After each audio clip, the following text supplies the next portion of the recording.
je vous encourage à marcher selon la volonté de Dieu et en mettant en cœur sa parole, qui est un support, ce qu'on appelle la Bible. Mais il faut comprendre quelque chose aussi, que Dieu est plus grand que la Bible. Parce que son Esprit Saint, c'est ce qui demeure dans la Bible. Donc lorsqu'on est habité par l'Esprit Saint, on fait des choses même que on ne s'attendait même pas d'y faire. Parce que l'Esprit de Dieu demeure en nous. Seulement, j'aimerais bien que vous discerniez dans la sagesse, dans l'intelligence, selon l'Esprit de Dieu. Afin que vous puissiez œuvrer pour le Seigneur Dieu des armées. Que des gens qui vont vous manipuler par des versets bibliques, qui vont vous faire croire, ici il n'y a pas Dieu, là ils sont dans des sectes. Dieu n'est pas divisé, Dieu est unique et un. Comme la Bible dit, lorsque Saint Paul nous interpelle sur la foi chrétienne. De nos jours, beaucoup de gens, lorsqu'ils commencent à parler un peu de la parole biblique, ils sont, d'après eux, ils parlent en langue, ou bien d'après eux, Dieu les visite. Donc chez eux, ils pensent qu'ils doivent aller monter une église forcément pour attirer des brebis qui ne savent pas où partir, ou bien qui sont manipulés pour pouvoir s'engraisser le ventre. Moi, je vous exhorte, tu veux donner ta dîme, rentre dans n'importe quelle église, tu donnes ta dîme. Tu n'as pas besoin d'aller voir qui que c'est bien, ceux qui sont dans les lieux de culte. Vous pouvez déposer votre dîme. Mais comprenez que l'église aujourd'hui est devenue un business. Et ça pousse comme des champions. Ceux qui nous parlent de la parole de Dieu, ils sont déjà allés au ciel. Ils ne sont jamais allés au ciel. Ils se basent sur les faits relatés dans la Bible. Or qu'ils oublient que la Bible aussi a été donnée oralement. Ils n'ont qu'à bien lire la Bible.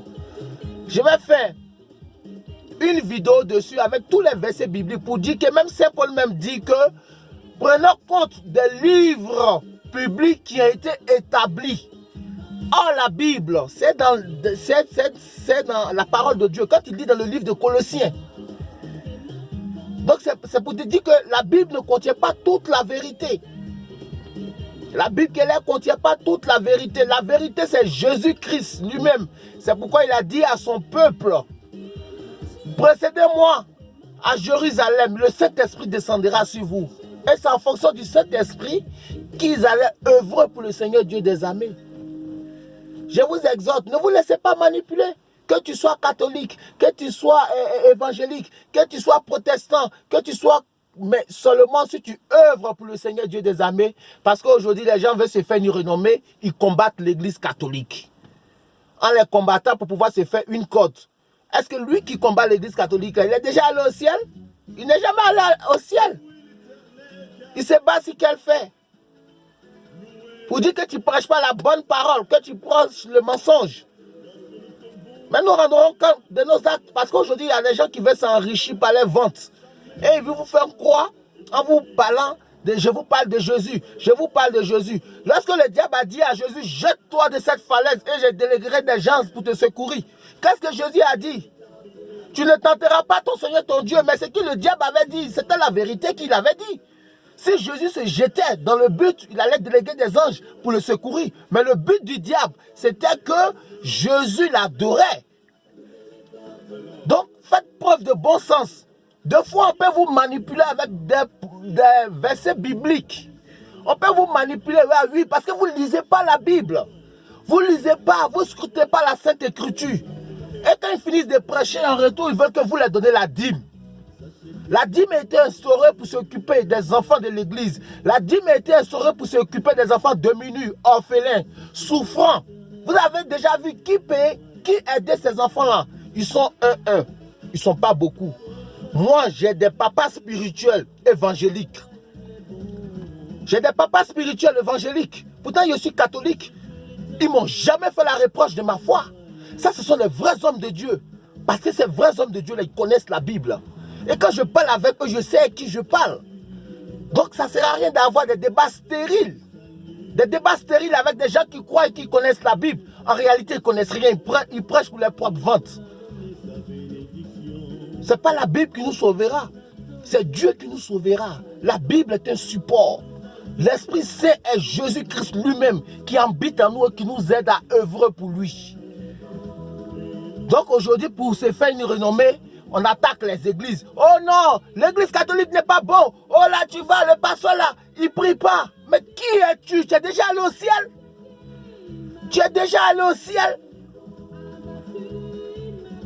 Frères chrétiens, ouvrez les yeux. On a assez fermé la bouche. Maintenant, nous devons dire la vérité aux gens.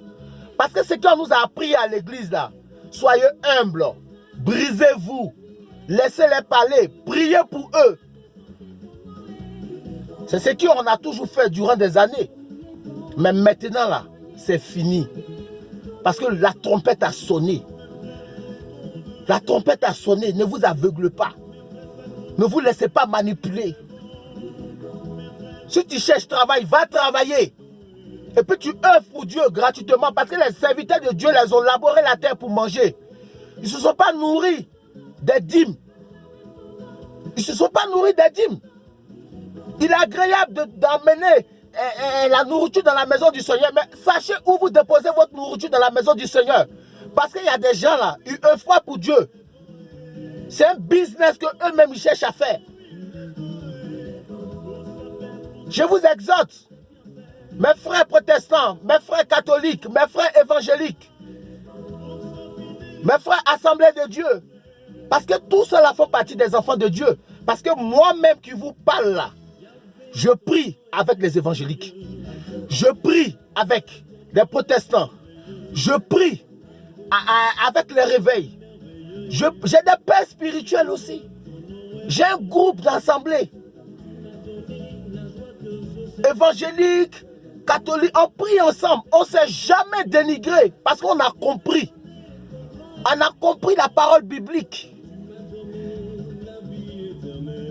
Nous prêchons à la gloire de Dieu, non pas à notre propre gloire. Nous ne divisons pas pour mieux régner. Nous ramenons des âmes égarées vers le Christ. Cherche une église, adore ton Seigneur de tout ton cœur, de toute ton âme, de tout ton esprit. C'est le premier commandement que Dieu a établi. Et les gens prennent ça pour dire que quand Dieu parle d'idolâtrie là, c'est de ça. Lorsque tu n'adores pas ton cœur de tout ton âme, de tout ton esprit, là tu es un idolâtre. Tu es un idolâtre. Parce que maintenant tu vas te référer aux statues, tu vas te référer aux pierres, tu vas te référer au bois. C'était le premier commandement de Jésus-Christ. Donc nous savons de quoi nous parlons. Et quand nous parlons là, nous savons quoi nous disons. Mais nous ne voulons pas rentrer dans les débats stériles. Parce qu'un enfant de Dieu, il est humble de cœur. On dit l'humilité précède à la gloire. C'est ce que la Bible nous dit. L'humilité précède à la gloire.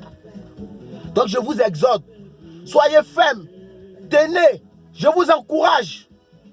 Que Dieu vous aide dans la mission dans laquelle il a établi pour vous. Soyez bénis et que cette semaine qui commence à soit une semaine remplie d'allégresse, de bonté, de merveilles du Seigneur Dieu des armées. Bonne journée à vous.